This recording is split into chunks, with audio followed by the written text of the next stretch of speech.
Hello. Okay, my name is Siti Norisikin with Abbas. My meeting number is P4428. So today I would like to share with you guys about the Empower Sustainable Aquaculture in Malaysia. Okay, this is my title, Empower Sustainable Aquaculture in Malaysia. There are three important parts to empower. So the first is aquatic animal management, second pathogen and disease management, and third is water staff management. Aquaculture accounted for 46% of total production and 52% of fish for human consumption. And aquaculture status, so I divide by 3.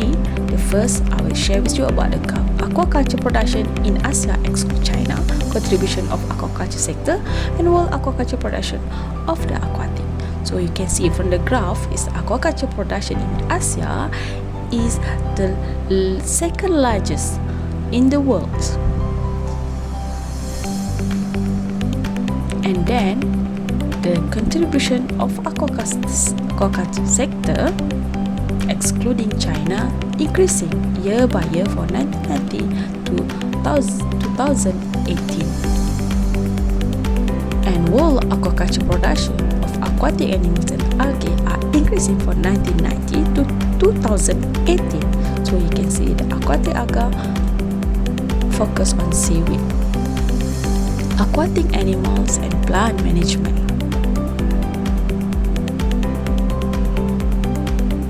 Established PMP, MyGap system are embedded from the best management practice PMPY, SPLAM are similarity with HACCP. DOF has implemented MyGap for fish and aquatic plant management, but its implementation is still at unfavorable. And implementing management practice under the MyGap management system is important to ensure the aquaculture sector in Malaysia can produce quality and exportability. There are several negative impacts from the aquaculture production. For an example, mangrove losses because of the build up the shrimp pond. There are another option that suggests for reduce the mangrove losses such as MTA, indoor aquaculture and aquaponics. And the loss of mangrove and coastal habitat will affect economy and social well-being. And the constitution master chef with the fresh salad at his own aquaponics system without using any land. And aquatic plant, Asia and Malaysia have a lot of potential regarding the seaweed cultivation. Sabah, for an example, Sempurna, Lahadatu, Kuna and Tawa have a strategic place that's suitable for the seaweed cultivation.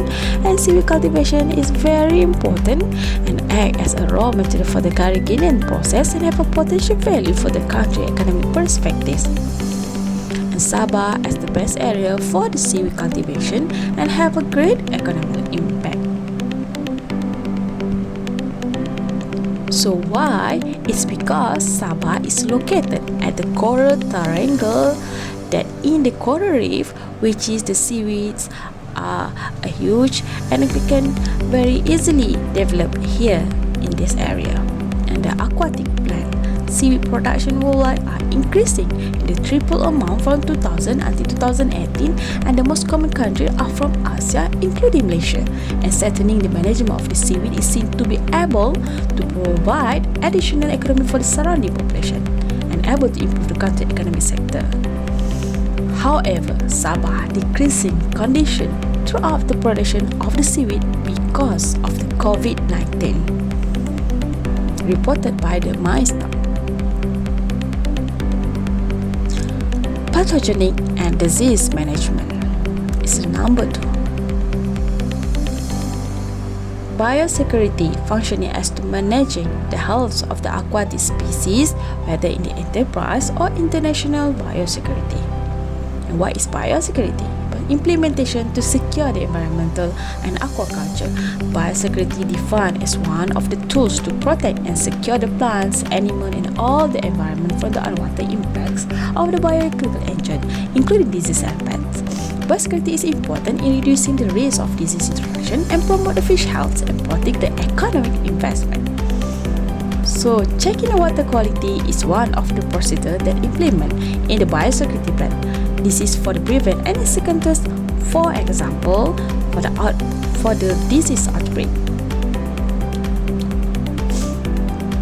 And Antibiotic issues. A lot of research found that aquaculture nowadays have a huge impact to antibiotic residues that result the antibiotic-resistant bacteria to human, and increased demand from the food products such as fish market. It's high demand sector. This phenomenon makes the aquaculture sector transform into an intensive system with high density, but want to reduce the spread of disease, so the use of antibiotics, antifungals, and other chemicals is also increasing.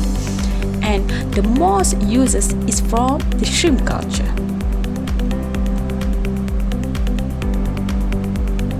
Antibiotic issue also, there are need to consider the policy and regulation, for example EC, FDA, EMA and FCA, and codex that will be influenced after this for the aquaculture sector, cutting regulatory models such as in Sweden, where the pharmacy sells antibiotic only by prescription for the specific portion that can be implemented in Malaysia also, and some country ban for the fish that contain antibiotics, so that for the future economic separate, the farmer not use the antibiotic and change it to using vaccine or probiotic that more environmental friendly option.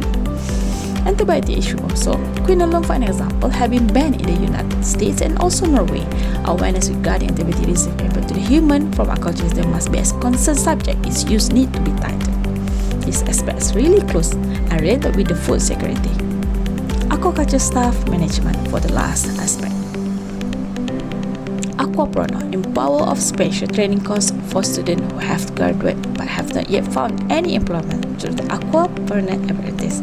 And this Aquapreneur program can be implemented together with the cooperation of the several parties such as UMT, UMS, and government agencies such as DOF. University of Michigan, for example, is a pioneer in the field of the aquaculture and has expert and is recognized worldwide. BPM involving engaging youth as a growpreneur.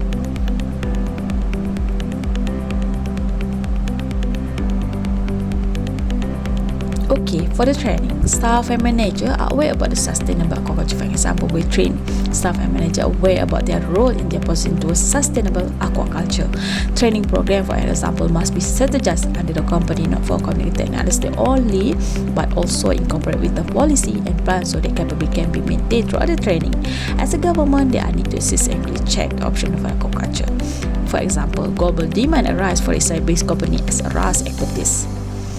Research and development, R&D, and innovation is a key component to strategize several sectors. For example, in the aquaculture sector, the innovation of fish pellet production is very important so that the farmer do not depend on the pellets from the abroad.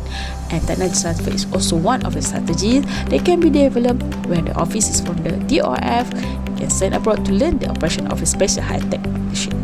And this is the fish vaccination technology.